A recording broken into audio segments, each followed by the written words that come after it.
Estamos quase no encerramento do primeiro semestre e nesse vídeo eu vou me arriscar aqui sobre 3 investimentos que, na minha opinião, devem ter uma boa performance no segundo semestre. É lógico que eu não tenho bola de cristal e, parafraseando o químico Niels Bohr, é sempre muito complicado fazer previsões, sobretudo quando essas previsões envolvem o futuro, um pleonasmo em si, né? Só uma piadinha dele. Mas o fato é que eu não sei o que vai acontecer. Mas, como diria Howard Marks, o mega gestor americano, você não fica rico comprando coisas boas, você fica rico comprando bem. E quais 3 investimentos que eu acho que você consegue comprar bem agora, devido ao preço e expectativa de retorno? Alguns deles nem expectativa, é uma promessa realmente, um contrato que deve ser honrado. Começando com o primeiro deles, eu estou falando de renda fixa aqui no Brasil, mais especificamente de alguns títulos. Todo mundo que acompanha o noticiário econômico sabe que os juros no Brasil permanecem altos, na última reunião do Copom no patamar de 10,5%, o que parece ser uma pausa ou até um final do ciclo de queda que começou em agosto do ano passado, quando a Selic estava em 13,75%, até os atuais 10,5%.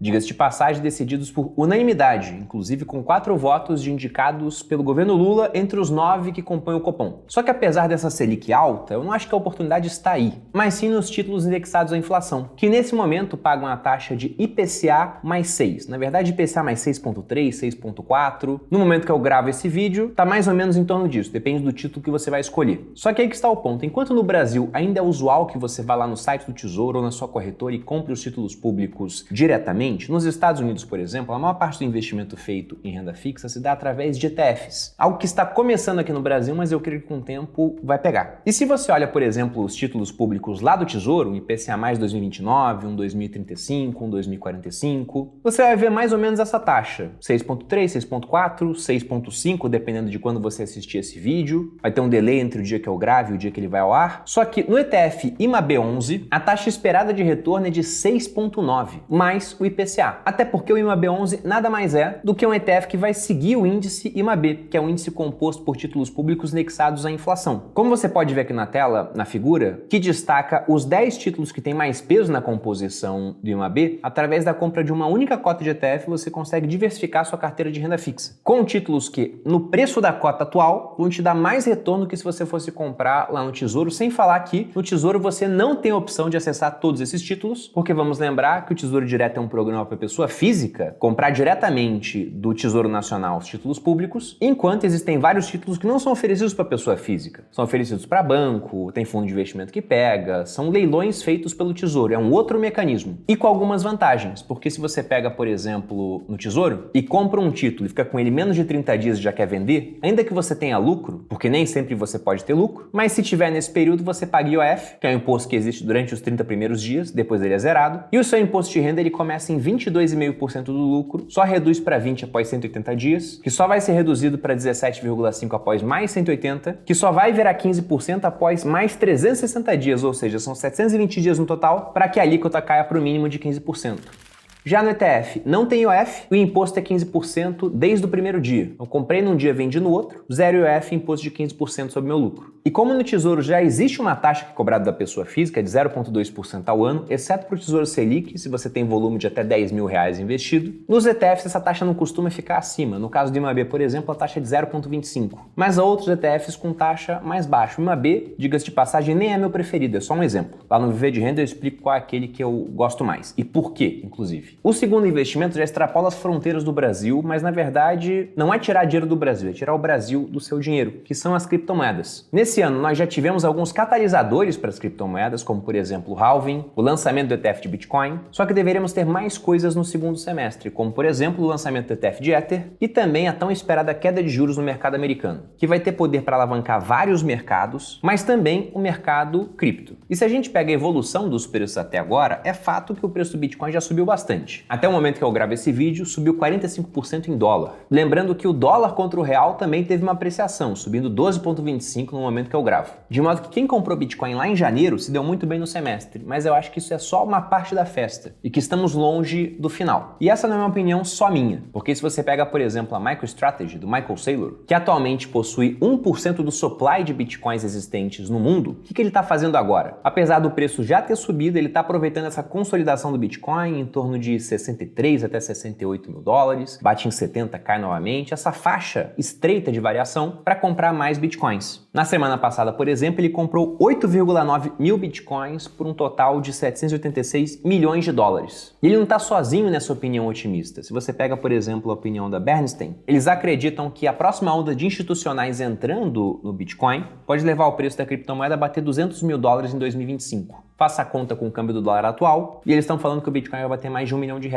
o que seria uma grande apreciação frente ao preço em reais de hoje. Se isso vai mesmo acontecer, eu não sei. Mas pensar em um preço que pode chegar a 100 mil dólares, o que ainda é uma grande subida frente aos preços atuais, eu realmente não acho loucura, até por conta do custo de mineração atual do Bitcoin. Como você pode ver nessa imagem que eu estou colocando na tela, o custo atual de mineração gira em torno de 83.600 dólares, sendo que o preço do Bitcoin no momento do vídeo está em torno de 65 mil dólares. Ou seja, o minerador ele gasta mais para minerar do que ele obtém depois de recompensa ao vender o Bitcoin atualmente. De modo que, como o minerador não é burro, o que ele faz? Ele segura o Bitcoin, o tanto que ele pode, esperando que o preço venha a subir para bancar o seu custo de mineração. Se ele está segurando o Bitcoin, o que vai acontecer é que você tem menos oferta de Bitcoins no mercado. Enquanto a demanda no ano de halving, com muita gente comprando, muita gente falando do assunto, tende a subir. De modo que uma hora, essa restrição da oferta com o crescimento da demanda deve levar os preços para cima. Pô, Bruno, mas será que isso já não aconteceu? Em parte sim, porque a gente viu o preço subindo. Mas acho que ainda há muito mais para acontecer, até por conta do volume de pesquisas por Bitcoin no Google. Como você pode ver aqui na tela, a gente está muito longe dos picos de busca de 2021 e muito distantes do pico de buscas em 2017. De modo que, como esses picos são dados por pessoas físicas, a gente pode entender que o volume até agora veio de institucional e que a pessoa física não acordou ainda para o Bitcoin neste ciclo. E quando ela acordar, o que a gente pode esperar? Neste outro gráfico, onde você tem como a linha azul o custo de produção do Bitcoin e na linha amarela o preço do Bitcoin, veja que, no geral, o preço do Bitcoin fica muito próximo do seu custo de produção. Porque essa mineração de Bitcoin, ela funciona assim. Se o cara tem uma recompensa muito grande, muita gente vai querer minerar, fica mais difícil obter a recompensa, existe um mecanismo de autoajuste que torna mais difícil o processo de mineração, de modo que quanto mais força você coloca, mais computadores, mais gasto de energia, mais difícil é ganhar a recompensa nessa atividade que costuma ter margens baixas. Só que embora o preço ele fique muito próximo sempre do seu custo de produção, em alguns momentos ele tende a descolar, justamente o comportamento da linha amarela. E aí no último ciclo, por exemplo, esse descolamento levou o preço a um patamar 3 vezes maior do que o custo de produção do Bitcoin. Então se o custo hoje está em 80 mil dólares, arredondando, caso esse evento viesse a se repetir, a gente poderia ver um Bitcoin em torno de 240 mil dólares. Pô, Bruno, isso vai acontecer? Eu não tenho ideia. Mas se a gente pega o histórico, imaginar um preço acima de 100 mil não é loucura. E imaginando esse preço de 100 mil no final do ano, frente ao preço atual de uns 65 mil, nós estamos falando de um retorno potencial de 53% num intervalo de apenas 6 meses. Isso com Bitcoin, sendo que em vários pontos do ciclo, as outras moedas altcoins sobem muito mais do que o Bitcoin. Você tem outras oportunidades com criptomoedas, como por exemplo os airdrops. Você tem a oportunidade de fazer staking, ganhar uma recompensa em juros, prover liquidez para pools. É realmente um mundo, de modo que de fato eu enxergo criptomoedas como uma oportunidade, embora o Bitcoin seja aquela que é a mais conhecida do pessoal do mainstream. E aí eu lembro inclusive, para quem quiser aprender mais sobre criptomoedas, que na segunda-feira o Felipe Santana da Paradigm Education fez uma masterclass aqui no canal falando sobre criptomoedas, mas especificamente sobre airdrops, que devem ser a oportunidade mais assimétrica desse mercado, porque o investimento é muito pequeno, às vezes até irrisório, em alguns pontos até nada. Você só tem que interagir com o protocolo, fazer certas atividades para ganhar recompensas em criptomoedas que serão lançadas. Sendo que depois da masterclass ele abriu vagas para a turma 6 do Viver de Renda Cripto, um curso 100% dedicado para te ensinar sobre esse universo de criptomoedas, que todos nós sabemos que serão responsáveis por grandes lucros, já estão sendo, mas também por alguns dos maiores prejuízos para aquele pessoal que não sabe se expor corretamente a esse mercado. Então, para quem quiser aprender, você pode assistir a masterclass e te aconselho depois a entrar no Viver de Renda Cripto para ter uma experiência verdadeiramente completa. Inclusive, para quem quiser entrar direto no curso, o link está aqui na descrição.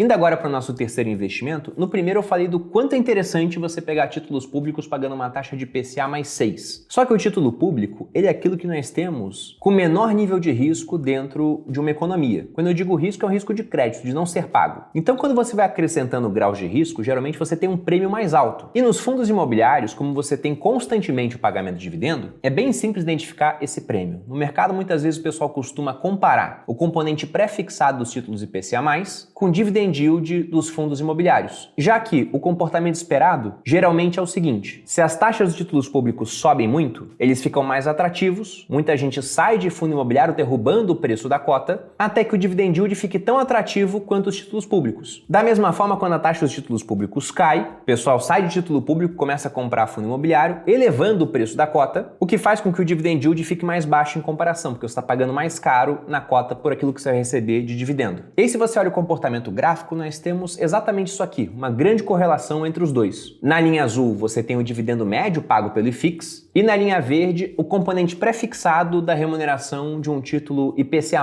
2035. Lembrando que o nome antigo dos títulos IPCA+ é NTN-B, Nota do Tesouro Nacional Série B. E como você pode ver aqui, é natural que o dividend yield dos fundos imobiliários seja maior do que esse componente pré-fixado do título público indexado à inflação. O prêmio, esse excesso de retorno do fundo imobiliário, geralmente fica em torno de 2,9, mas atualmente ele está em 4,21, mostrando que os fundos imobiliários eles caíram mais, deixando o atual dividendo bem mais atrativo em comparação àquilo que é a média histórica. Se você pega no IFIX, por exemplo, dos 112 fundos imobiliários que compõem o índice, apenas 16, o que dá 14,28, estão negociando acima do valor patrimonial. Todos os outros 94 estão negociando com desconto. Num PVP médio de 0,86 e com uma distribuição média de dividendo mensal de 0,94%.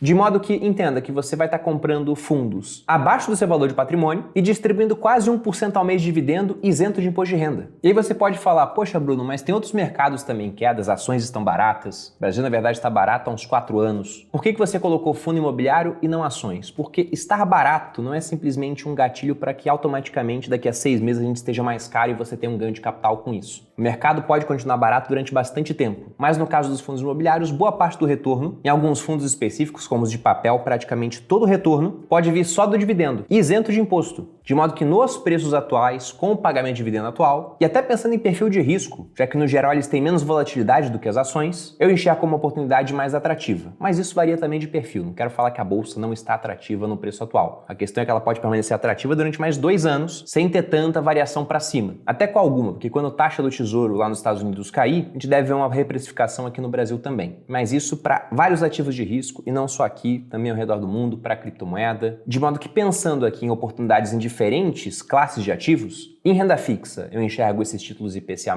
eu vou pegar via ETF. Em cripto tem muita coisa, mas a maior parte da minha posição é sempre em Bitcoin. E na renda variável do Brasil, eu estou mais focado em fundo imobiliário do que nas ações no momento. E aí eu quero saber a sua opinião. Se você concorda, discorda, se vê outras oportunidades, deixa aqui nos comentários. Como eu sempre digo, assim como vocês aprendem comigo, eu também sempre aprendo com vocês. Eu fico por aqui, espero que tenham gostado de mais esse vídeo. Um grande abraço e até a próxima.